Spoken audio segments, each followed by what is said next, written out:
Thank you, John. Welcome, everyone. Thank you for coming. As John said, braving the weather. I left home in California. It was 70 and sunny. But I'm happy to see snow. We don't see snow over there. So I'm really happy to be here. I lived here for 9 years and have a lot of friends, and it's always nice to come back. And tonight we are going to explore a subject that is not all that common, I think. Normally when we think of spirituality, we think of an individual struggling to learn how to deal with life, how to go beyond suffering, how to develop virtues or wisdom. There are different views, but it's generally a perspective that is centered on the individual. And this is only natural because we experience the world through this individual form. Now, the Theosophical tradition proposes a different view, which Blavatsky, for example, one of the founders of the Theosophical Society, would call an esoteric view. Esoteric means something that is inner, as opposed to exoteric, something that is outer. So the perception that we are individuals is based on the outer. We relate to the world, we learn that I am this body, different from the other bodies. The senses bring information that develops a mind that is based on the senses. And then our whole worldview comes from that point of view. The reason why Blavatsky called this view esoteric is because it's centered on things that are beyond our senses. And this is, to begin with, it is a challenge, because if it is beyond our senses, then how do we relate to it? But the fact that it's beyond our senses doesn't mean that it's beyond our perception. There are different layers of perception. According to the Theosophical teachings, there is a spiritual perception that is beyond the senses and the mind that comes out of the sensory activity. And little by little, we may learn about these things from books and people and teachers, but little by little, there is a way in which we can start verifying all of this. So what I'm going to present is a view of a human being as a fragment of the cosmos in a certain way. It's difficult to put it in words. No word really is appropriate for this. Sometimes you see in some philosophies, you hear about the drop in the ocean, the spark in the fire. And those are good analogies to understand human beings. So we will go through this, and hopefully by the end of the talk we will have a better idea of what I mean. Let us start with an essential concept, that is the idea of the macrocosm and the microcosm. Macro means big, micro being small. Most of the quotes are from Blavatsky. There will be a couple that are not from her, and you will see the author there. And Blavatsky wrote, "You all know your earthly pedigree, but who of you has ever traced all the links of heredity, not only physical, but astral, psychic, and spiritual? None seem to know the indissoluble link connecting their souls to the one universal self." So we start from the point of view that we are far more than this physical body. There are other aspects in our consciousness that we are going to explore briefly. And where do those aspects come from?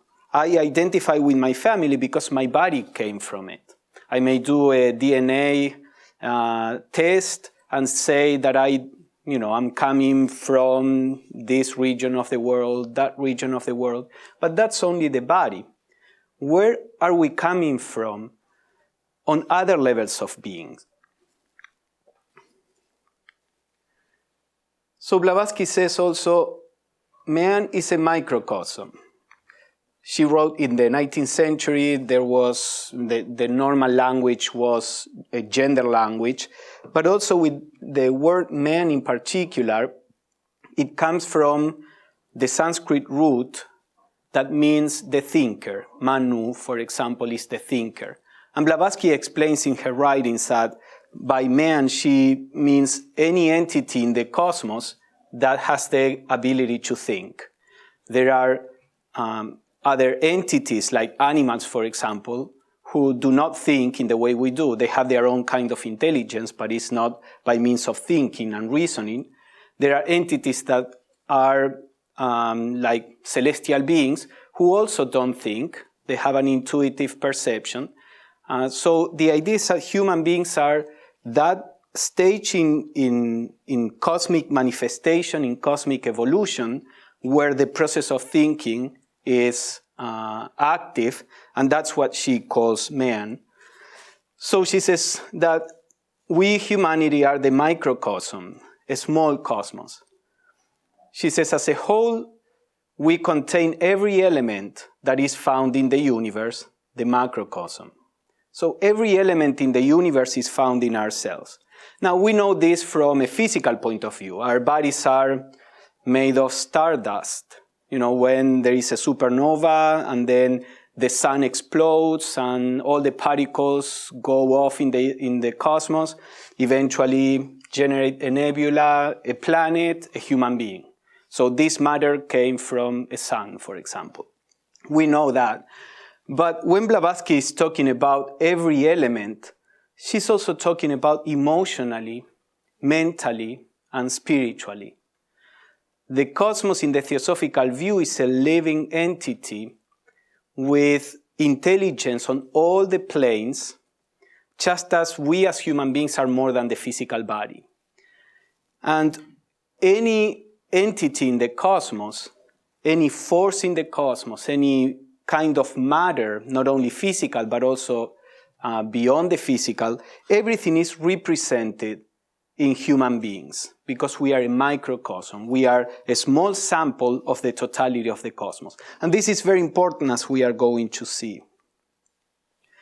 So she also says the esoteric sciences have the double object of A, proving man to be identical in spiritual and physical essence with both the absolute principle and with God in nature.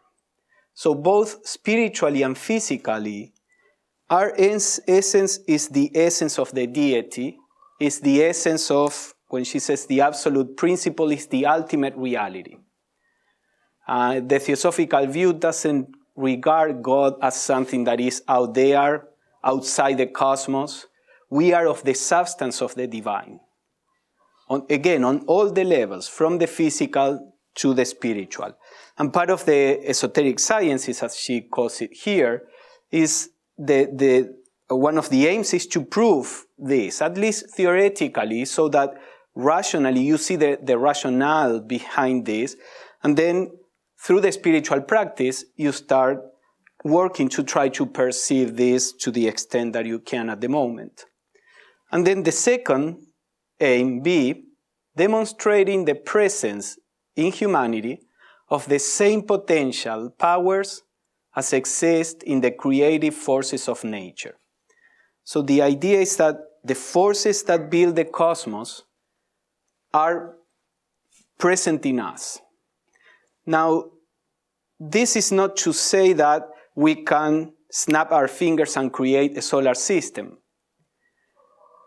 As we are going to see, we are a smaller manifestation of the cosmos. Now, at the physical level, we have a lot of creative powers. We know the creative power to produce a physical life. But there are many other creative powers, not only physically, but at the emotional level, mental level, on all the levels there is a creative power. When we think, we are generating forces, we are generating images that actually may become influences on the world, and also becomes a little universe because we move inside what we are constantly producing emotionally and mentally.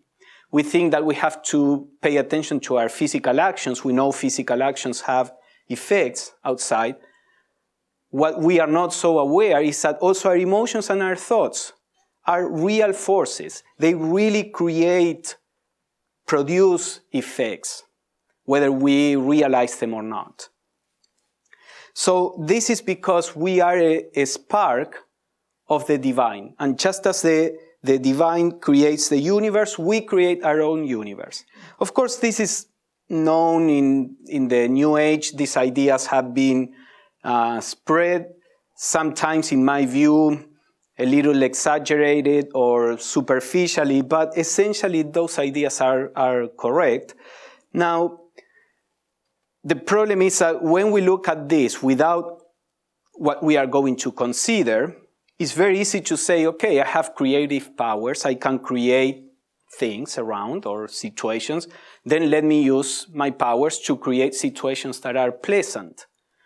Try to create whatever I want, a car, a wife, a house.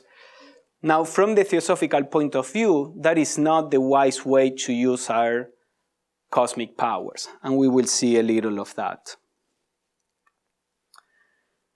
So she says, let us study a human being, therefore, but if we separate him for one moment from the universal whole, or view him in isolation, we shall either land in black magic or fail most ingloriously in our attempt.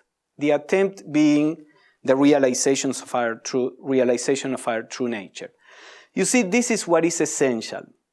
If for a moment we think of ourselves as separate from the whole or in isolation, she says we will either land in black magic. That's how at the time they used this term to talk about people who would use the creative powers in selfish ways. That, in Blavatsky's words, is what she calls black magic. From the Theosophical view, if we look at ourselves in isolation from the rest and try to use these powers to benefit myself in isolation from the whole, then that is a misuse of the powers. Just as with the physical powers too. Blavatsky says in another book, when we have anything, if we use it selfishly, we are not only generating a karma for the whole of humanity and suffering for the whole of humanity, but also for ourselves. In our next lifetime, we will have to pay that debt because anything that is given to us as a representative of the whole. And we need to learn to use it for the benefit of the whole, which includes ourselves because we are part of the whole, but not for myself in isolation from the rest. These are every one of these themes could cover a whole lecture.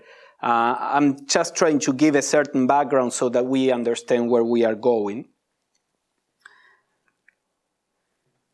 So because we are a small sample of the universe, there are certain correlations between the cosmic and the human principles, or elements, or aspects. We are a sample of the universe, but we are constantly connected to the whole of the universe. We are not isolated. We know now that what we do physically affects the planet. Before we didn't know. We didn't have an awareness of that. We thought we could do whatever we wanted, and the planet was going to be there. Now we are aware that every action is connected to the whole planet. The same happens on all levels, and not only to the planet, but to the whole cosmos. So we will see a few of these correlations. So again, Blavatsky says, as in the microcosm, man, so in the macrocosm, or the universe. Every organ, in quotation marks, in the cosmos is a sentient entity, and every particle of substance, from the physical up to the spiritual atom, is a cell a nerve center. You may be familiar with this image, which looks like neurons, and the connections of the neurons if you have seen images of the neurons, but this is actually a representation of what is called the cosmic web, which is how the galaxies are connected, and the form resembles the nervous system. It's very similar. What Blavatsky says here is that just as in the human being, in the cosmos, there are organs, in quotation marks, not that there is a cosmic liver floating somewhere there, but there are forces that in the cosmos have a similar function to what the liver has in us. And just as the liver is not just a mechanical thing, but these are cells with a particular form, with a particular consciousness, with a particular function, these are living beings, the cosmos, the cosmic functions, are also mediated by living beings, which religions call them angels, devas, etc. In the Judeo-Christian tradition, normally we don't study much about the functions of the angels. They seem like kind of decorative things up there in heaven. But in most traditions, angels are actually rulers of the cosmos, of the functions in nature. So this is what Blavatsky is saying here. Everything in the cosmos, it represents a kind of function, and let me read the last part because it continues in the next slide. So every particle of substance, from the physical up to the spiritual atom, so not only on the physical plane, but all the way to the spiritual plane, is a cell, a nerve center, which communicates with the brainstuff, or that cosmic substance, on the plane of divine thought, in which the prime ideation is produced. So let me unpack that. The idea is that, she says, the cosmos is generated by an intelligence, not a human intelligence, not a deity that thinks and says, okay, today I'm going to do the quarks and tomorrow I'm going to bring them together and do a hydrogen atom. There is an intelligence that is behind the laws of the cosmos. The scientists see that the cosmos is so finely tuned to produce structures that is amazing. The odds for the charge of the electron and the rate of expansion and the flatness of the universe, everything is very finely tuned so that structures and life can appear. So they say it's not really possible that this came out randomly. So the other option seems to be, okay, there is an intelligence behind. But we know science is allergic to that idea. So they say, okay, let us say something that is a little more plausible. There are infinite cosmoses. Infinite cosmoses where in none of them there is matter. In some of them there may be matter, but not structures. And we are in the one that everything was perfectly tuned for life to appear. So this is the idea of the multiverse, etc., which is a device to hide the fact that the cosmos cannot happen randomly as it is. So this is what Blavatsky calls the ideation, the intelligence, the primordial ideation of the divine thought, which produces the cosmos, which is behind the laws of nature. So everything in the cosmos is connected to this intelligence. Again, don't think of this in a concrete way. The intelligence is a ball of energy. They are connected to other things. The intelligence is pervading everything. We are the expression of this intelligence. What I call my intelligence is the divine thought acting through this brain. Same with all of you. So then she says occultism. She used this word in the 19th century before it was associated to other things today. But occultism mainly means occult is that which is hidden.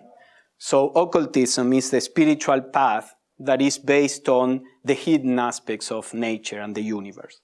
So occultism teaches the secret laws and forces of the universe and man. As he is a little copy of the universe, he is governed by the same laws. There is in man a center or focus corresponding to each center of force or power in the universe. So what she's saying here is that in our body, in our non-physical aspects of our nature, there are centers that are connected to the cosmos. For example, this is one diagram that she has in her teachings, in the esoteric teachings. Here we see manifested logos, that is the deity. Prakriti is the cosmic substance, spiritual substance from which everything will come.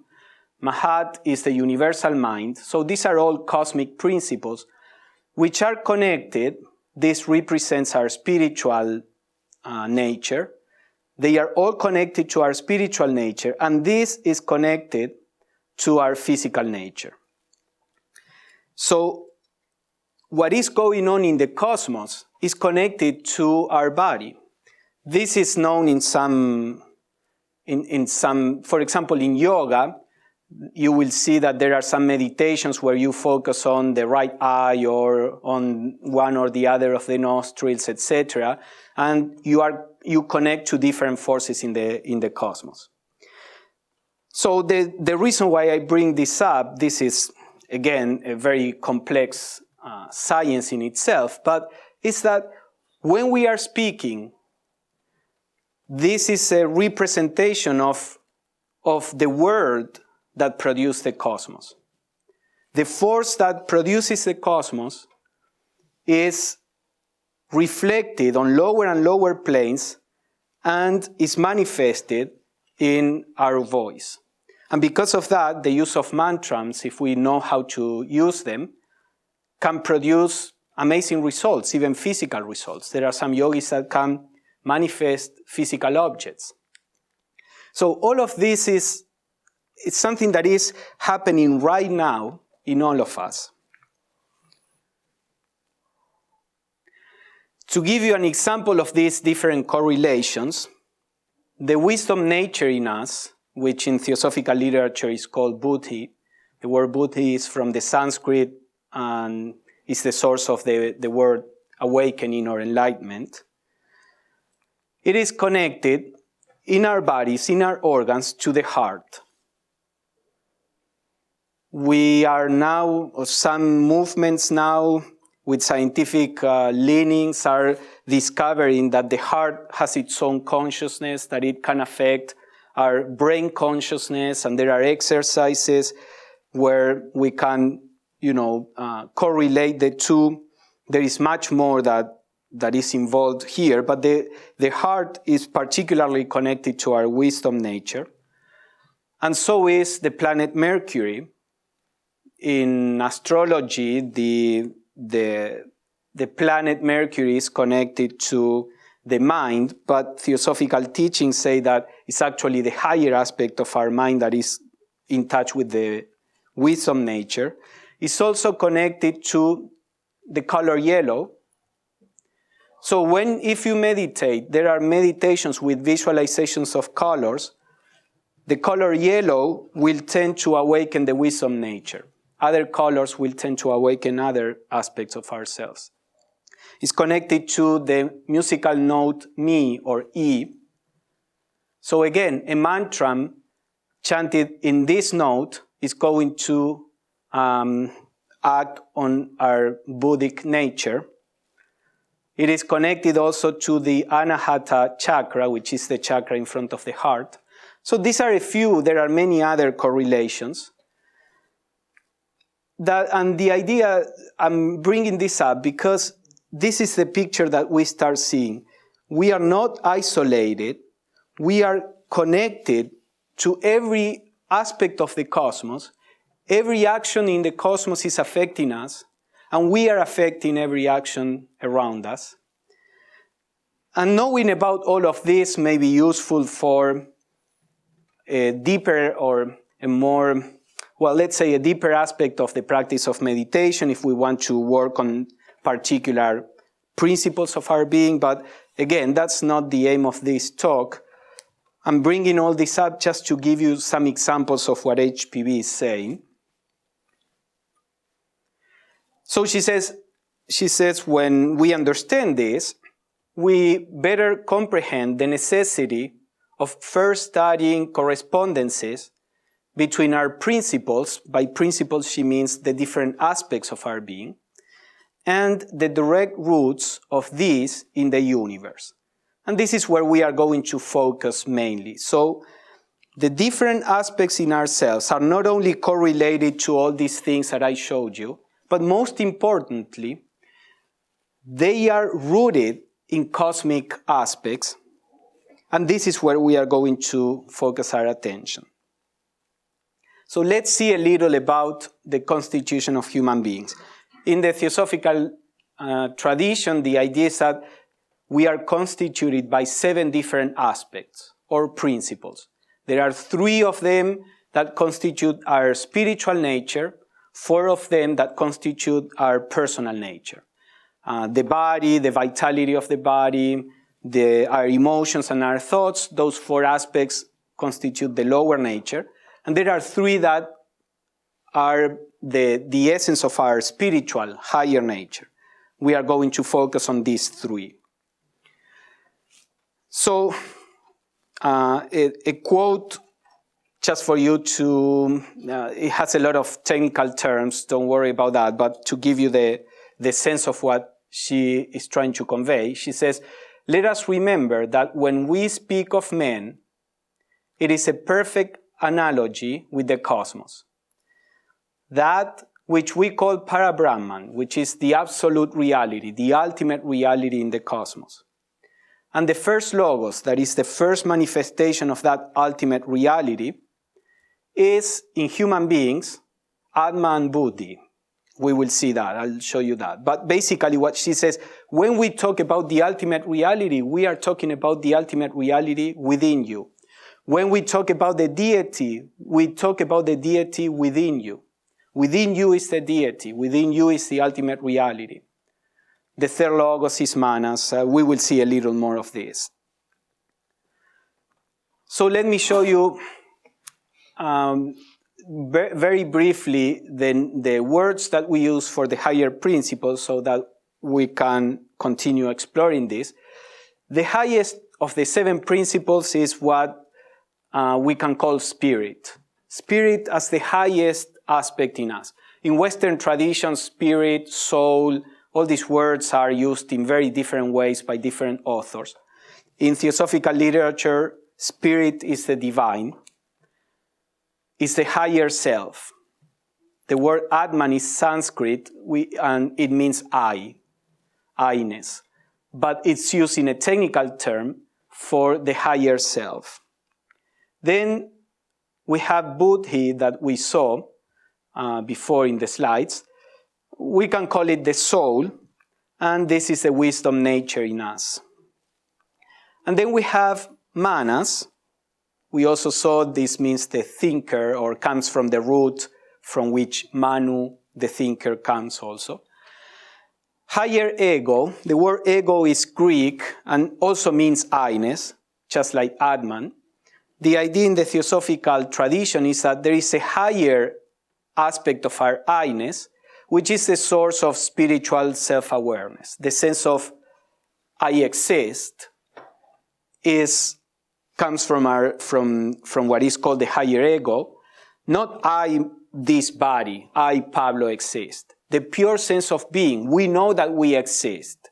Now, when that awareness of being expresses itself through the body and the senses, then it's reduced to I am this body, I am this individuality. But when we can perceive beyond the body, and I'm not talking about astral projection because after all, in the astral body, we are still a separate entity. I'm talking about in meditation, when we go to the essence, to the higher aspect of manas, there is a pure sense of being that is not separate, that is not self-centered, that is not seeking with needs, with seeking this or that, complaining or happy. It is a pure self-awareness that is perfect in itself.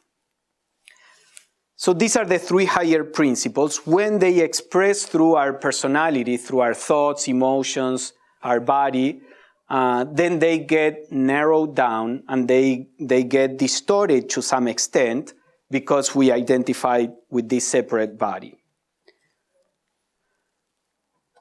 So those three principles are not different from the divine principles in the cosmos. So let me give you a few quick quotes.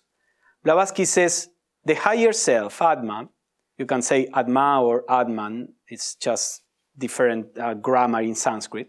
The higher self is the inseparable ray of the universal and one self. Inseparable ray. Myself, my real self, the higher self, is inseparable from the one self. I am the one self. You are the one self. We all are fragmentary expressions of the one self. Not that the one self is different from us. We are that one self. You are all of us. But you are aware only of that part of yourself that is manifesting through that particular body. Any mystic perceives this truth. Any mystic that has a real mystical experience perceives, I am everybody and everything around. I am the bird. I am the stone. I am the tree. I am the person that is walking around. Consciousness is not limited to this body when we learn how to transcend the limitations of the body. When that happens, we realize I am truly the one self. Because there is no difference. What I call myself is just, we can give an analogy. You have the sunlight.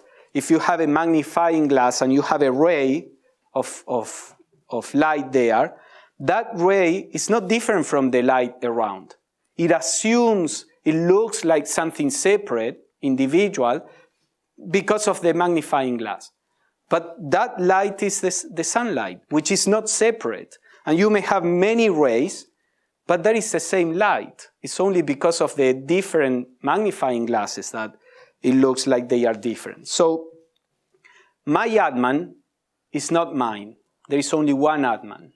We all are expressions of Atman. So let's say the spirit or Atman is a ray of the universal oneself. What about the next principle, Buddhi, the soul?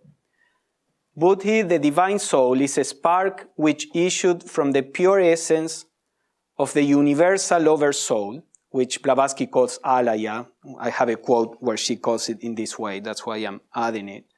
So a spark issued from the essence of the universal oversoul. There is a universal Buddhi, and we are a spark within it. Or in other words, this is from another piece of writing from Blavatsky, The Voice of the Silence, all is impermanent in man except the pure bright essence of alaya, this universal Buddhi. Man is its crystal ray. You see again the idea of a ray of, a beam of light immaculate within. That being is thy life guide and thy true self, the watcher and the silent thinker. So again, we have that Buddhi is a ray of a universal principle. Blavatsky, sometimes you called it oversoul, taking it from Emerson. And finally, the third principle in our higher nature, manas, the higher ego. Our ego is a ray of the universal mind, individualized for the space of a cosmic life cycle. So during this cycle of manifestation, a ray of the universal mind assumes a kind of individuality, during which cycle it gets experience in numberless reincarnations, and after the cycle returns to its parent source, the universal mind. So again, my mind is a universal mind, acting through my brain, as I said. Your mind is a universal mind acting through your brain. If you think you are the body, then you can say, well, I'm an expression of the universal mind. But the body will be gone, and you will be still there. And the soul will be gone at the end of the cycle of evolution, and you will still be there. And you will realize that what you are is just a universal mind. So a way to put it, graphically, we have these three universal principles, and a human being is just a center within this. This is our higher nature. This is what reincarnates in different bodies, life after life. And it's nothing but a ray of each one of these principles. Essentially, this is what we are.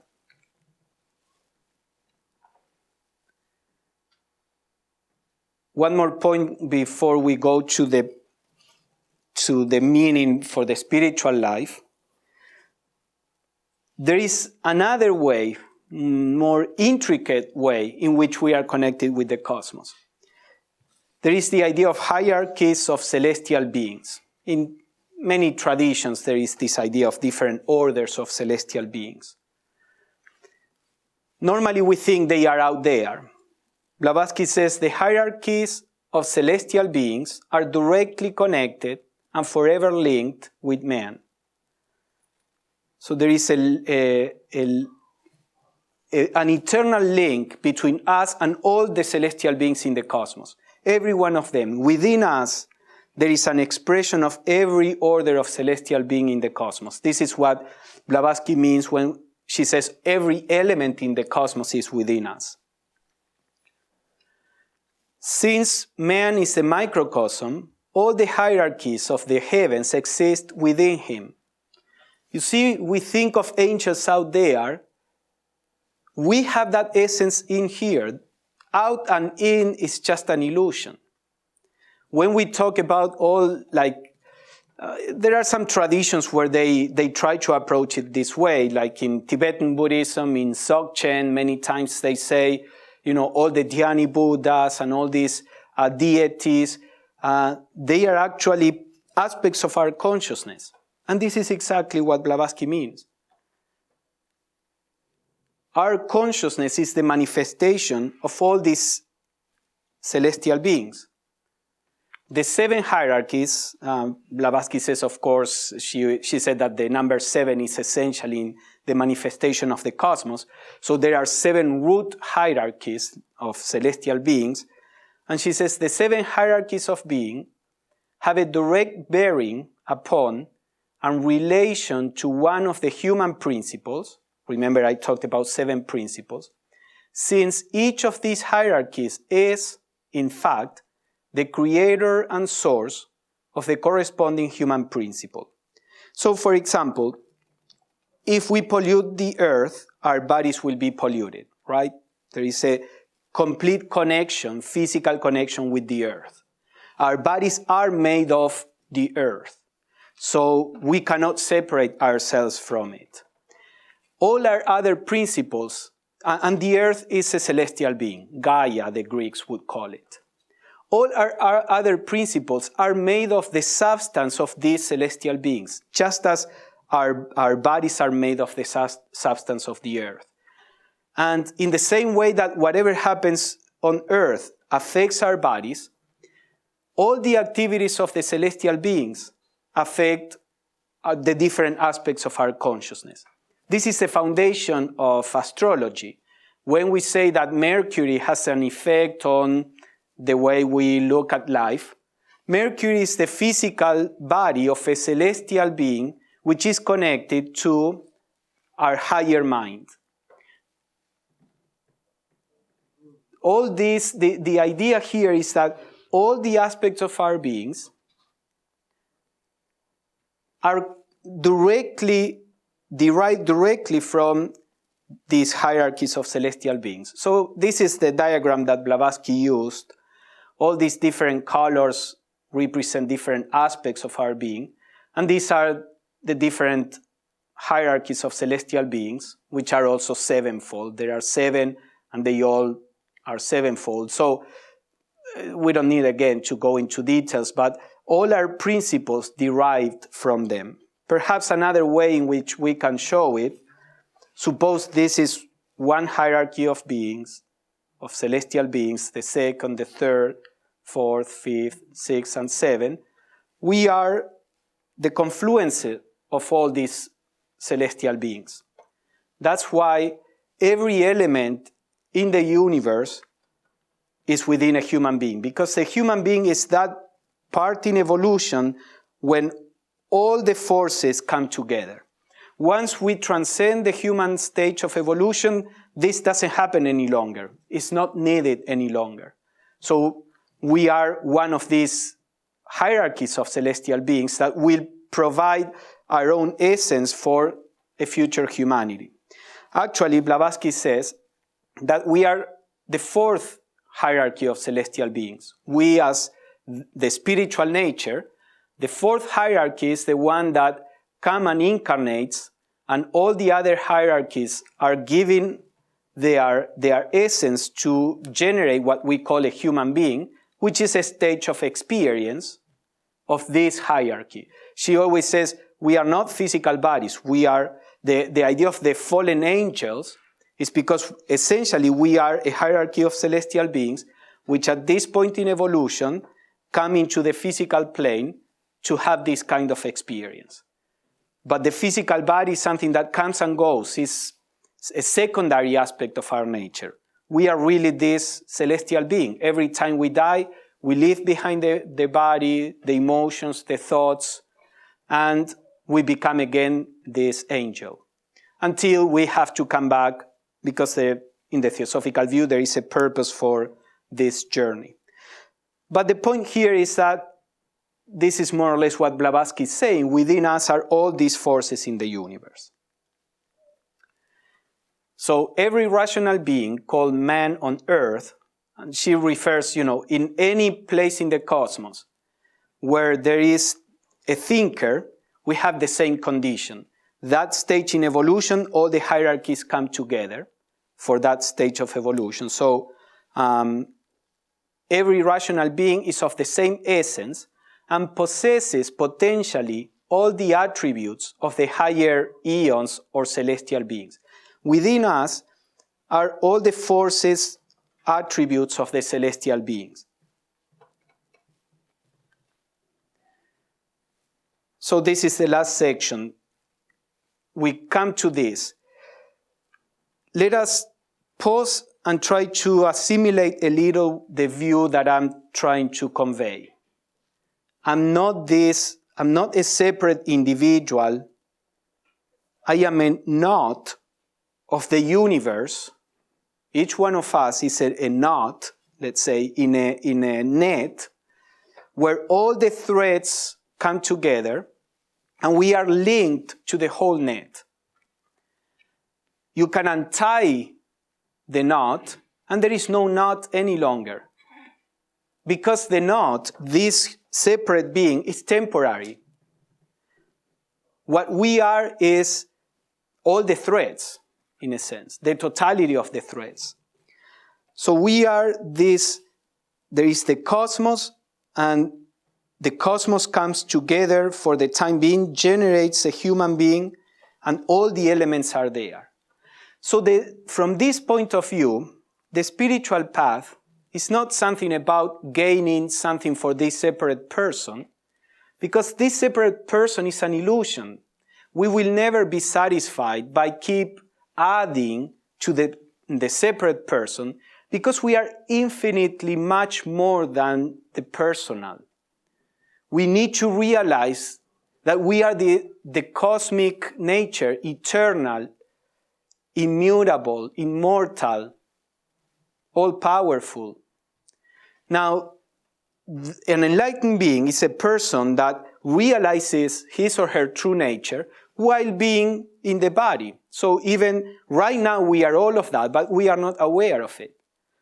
Enlightenment is being aware that, yes, I'm not this body, I'm not Pablo, I'm not this separate being. I am the whole, expressing through Pablo, or whoever, through your personality, but also through all the other personalities, because there is only one being.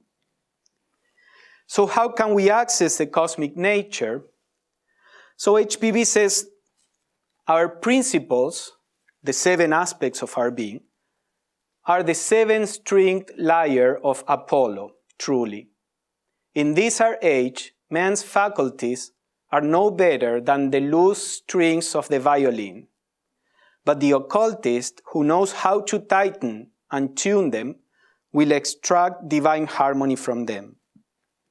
So all these powers are in us, all these forces, these essences, but they are in chaos. So an important aspect of the spiritual path is to bring order to our consciousness, to not only our consciousness, but our whole being. And as we begin to attune ourselves with the universe, then all these aspects begins to express. For example, in the Yoga Sutras, which is a text, a foundational text of yoga, yoga's a spiritual path, not the asanas only, written by Patanjali, he says, for the person that, I think it was with Satya, with truth, for the person that practices truth, all the treasures of the world fall into the feet of this person. But that person doesn't need them, really. I don't remember with one of the yamas or niyamas it was.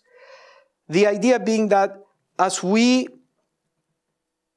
get in harmony with the cosmos, we come in the flow of the cosmos, and everything that is needed or that has to happen happens naturally because we are not obstructing any longer that flow. Now, the moment that I want something for myself and I am acting from the point of view that I am something separate, I create this harmony. As I realize that I am the cosmos, then I don't care any longer about focusing about this separate personality, and paradoxically, everything flows. It's hard not to take it from the point of view of personal benefit. I'm trying to say actually the opposite. We all naturally are seeking happiness, or whatever you call it, peace, or whatever it is. But we are doing it in the opposite way. We are seeking it by focusing on what we are not. And what we need to do is the opposite. We need to attune ourselves with the totality, and then the problem disappears. She says, these 7 planes correspond to the 7 states of consciousness in man. It remains with him to attune the 3 higher states in himself to the 3 higher planes in the cosmos. So remember, our minds are not individual, they are the universal mind. So an important practice is to realize that we are the universal mind. There is meditation, there are techniques of meditation for this, there are exercises during the day to learn how to regard life from the point of view of the divine mind, etc. But the idea is that what we need to do is to start realizing I am the universal mind, not an individual mind. I am this universal wisdom / love. I'm not my attractions and repulsions. And I am the ultimate reality, which is a silent, pure beingness, Blavatsky called it. Beingness in the sense of an abstract sense of being. I'm not this separate being. And this is what, by seeking this, with our studies, with meditation, with action, according to these principles, is that we start attuning our personal nature with the cosmic nature. So Subba Rao, who was a disciple of the same teacher that Blavatsky was, and they were contemporary, he says, the mental and spiritual consciousness of the individual becomes the general consciousness of Brahman. Brahman is the ultimate reality in Vedanta. When the barrier of individuality is wholly removed, when we remove the idea, the sense that I am a separate individual, I become the ultimate reality. Because I was never anything but the ultimate reality. And when the 7 powers in the microcosm are placed in rapport, are attuned with the 7 powers in the macrocosm. So when we harmonize our nature, this individual nature, with the cosmic nature, and we realize that we are not individuals, that this individuality is just a passing, coming together of forces, but we are the ultimate reality, then that is enlightenment, peace, nirvana, whatever you want to call it, at least from the theosophical point of view. So that was a great talk, by the way. You're right, it's a lot to unpack, so I'll watch it again. There was one thing that came to mind when you were talking about the 7 spheres, and there were 7 inside there, and it could just be arbitrary or coincidence, but I've been thinking lately about forgiveness, and there was something in the Christian scriptures that says you forgive 7 times 7. And I just took that it meant like a lot, but I'm wondering if there might be something more to that. And then there's, in the Lord's Prayer, there's one whole triad of it is you forgive as you're forgiven. Mm-hmm. And as this expression kind of starts to dissolve, people tend to enter into forgiveness or start looking for forgiveness. So I'm wondering if there's something that kind of ties together in that. Yeah. Yes, I always notice that idea of the 7 times 7. Blavatsky would talk several times about specifically 7 times 7 is an important practical aspect of the work. I don't know how that is connected to forgiveness unless he was meaning something else esoterically, but I'm sure that is related in some way.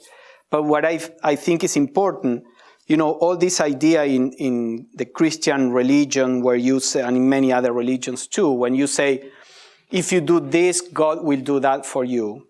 We normally take it in a transactional way. We say, okay, I'll do this because I want that, so this is the price to pay for that I want.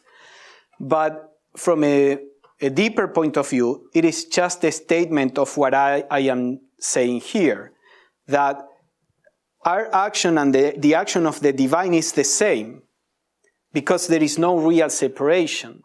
So our forgiveness is a forgiveness of the divine. There is no real separation. So if, this is why Blavatsky said, we can never regard human beings in isolation, because then we are going to fail in our spiritual aim, or we are going to abuse the powers, because there is no real separation between the divine action and the human action. They are correlated. So that may be something to think about. Thank you, Pablo. That was amazing, as always. I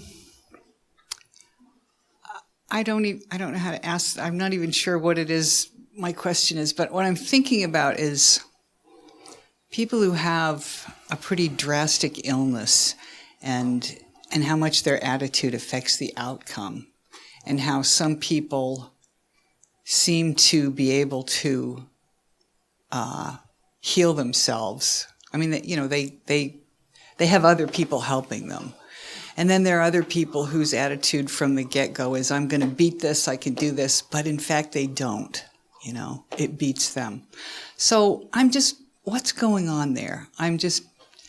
Like I said, I'm not even sure what my question is, but if you could address that. Thank you. Well, that is, again, we tend to think we are an isolated part of the universe, because that is how we are educated. If you want anything, you just have to push, to use your willpower, and you have to bend life to your wishes.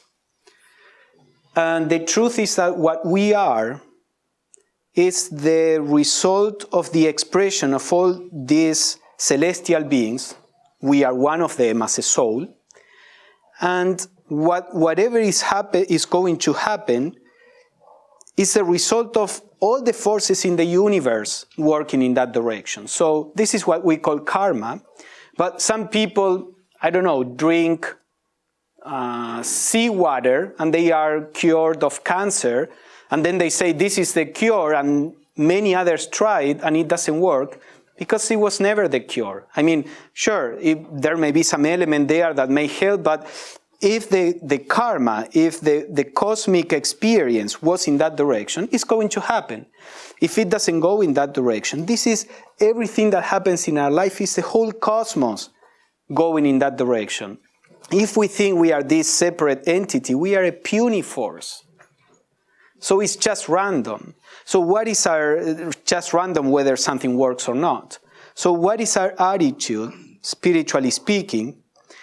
We should try to take everything that happens to us, everything that is given to us, and see how we can approach it from the point of view of the totality, of realizing our true nature, of, helping others to realize their true nature. And then the results are not in our hands. This is why the Bhagavad Gita says, just do the right action and forget the results. It may work, it may not work. Our duty is in the action, not in the result. So if the karma goes in that direction, it will work. If not, it won't, but you did the right thing. And then also we have to realize, the physical body, with all the importance that it has for the experience when we are awake, it's a very small part of our nature. We are naturally body-centered, but this body lasts 80 years, 100 years, and then in the Theosophical view, we live for another 1,000 or 2,000 years as a spiritual being before incarnating, unless we are really attached to the physical plane and we come back, if we are very materialistic. But the experience of being within a body is a very small part of our experience as a soul. And of course, while we are in the body is important. It's not that this is not important, but it's a very small part of our lives. So I think we need to start working in the direction of beginning to understand ourselves from the cosmic perspective, to regard our life from the cosmic perspective. All that may seem artificial at the beginning, but little by little it happens. And you say, there are these little exercises. This that is happening now will be important in 10 minutes, will be important in 10 days, in 10 years. And we see that, maybe this that is happening is not really important in the wider picture. You can widen your picture a lot. And when you start widening your picture, then you just engage with life without being, without trying to have a grip on everything that happens. You understand this is a dance. Let's dance with it, with life, and keep moving. And it's fine. Things come, we act, and it's not all that important. What is important is how we act, not what happens. Thank you, Pablo. Beautiful. Individuality, it's like a huge paradox, right?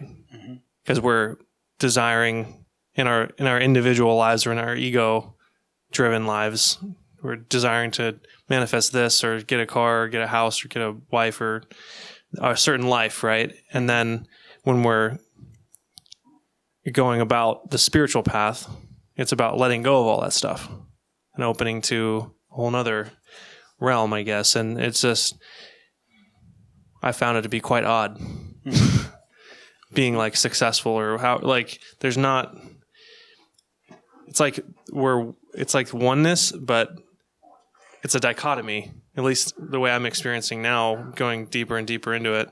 It's like, I want to go have a career, be successful, or however you want to call it, right? And what's more important to me is this stuff. It's like, but, so my question is all of that.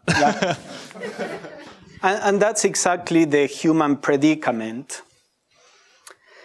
So I would say, the word theosophy means divine wisdom. And it's a wisdom that comes from Buddhi, That's why it is divine. It's not human wisdom, a wisdom that we get from experience or knowledge, etc. So the emphasis in the Theosophical tradition is at the level of wisdom, which the expression of wisdom is also love and compassion. But what I mean by this is that it's not that we have to try to let go of the personal goals. Apply all your efforts to understand correctly what you are, and that is what will set everything in order. Like, if we are a child, we are attached to our toys. So if you tell a child, the toys are passing things, they are not really meaningful, just let go of them, that is really hard for the child. But when the child grows, then the toys fall by themselves. So as long as we think we are this separate person, as long as our consciousness is entangled with what I call thoughts, emotions, sensations, then it's hard to think that I don't have to pursue these things. But as I grow and I realize that I exist beyond all of this, I experience in meditation that my thoughts and emotions, sensations can be quiet and I am still there. Who am I when there are no thoughts, no sensations, no emotions? I don't disappear. I am something there. What is that? When I start realizing aspects of my nature that are beyond the personal, then naturally, without we even realizing it, our goals begin to change, or our aims, or our views, our pursuits. So instead of trying to fight to mimic in our external life what an enlightened being is supposed to be, let us work on the enlightenment, on realizing our true nature. And then the paradox is over. But there is a purpose for that, for that paradox. Well, in my book, I explain that why the cosmic nature incarnates during the human stage as a separate individual. If this is not, who we really are, if this is a source of suffering, and there is an important process there. It's the process of developing self-awareness, that kind of awareness of ourselves. At the beginning, because that self-awareness is developed through the body, I'm aware of myself as the body. But the spiritual path is retaining that self-awareness, but purifying it, in a sense, so that eventually I realize I am the whole, I am the totality. So the self-awareness has to start from something separate. When you are the totality, there is no contrast. So you don't have the sense of I am, because everything is there. By going to the separation, you awaken the sense of I am. And then by purifying and putting it in rapport with your true nature, that ends up in the sense of I am the totality. It's more complex than that, but that's the idea. So there is a reason for this, but if we are interested in this kind of subjects, it's because we already perceive that this is not all, that the individuality is not all. And we don't need, again, to artificially leave that behind. Let us work on our true nature and everything falls in place. Yeah, I thought you might want to do a commercial for walking the Theosophical path. Okay, thank you. So we have several webinars. Webinars are classes and group discussions on the internet that you can tune in from home.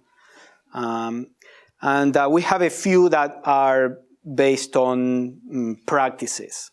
One of them is Walking the Theosophical Path, is called, where we, for example, I would explain a few of these slides and then give you an exercise for the week. And then next week we discuss the practice of the exercise.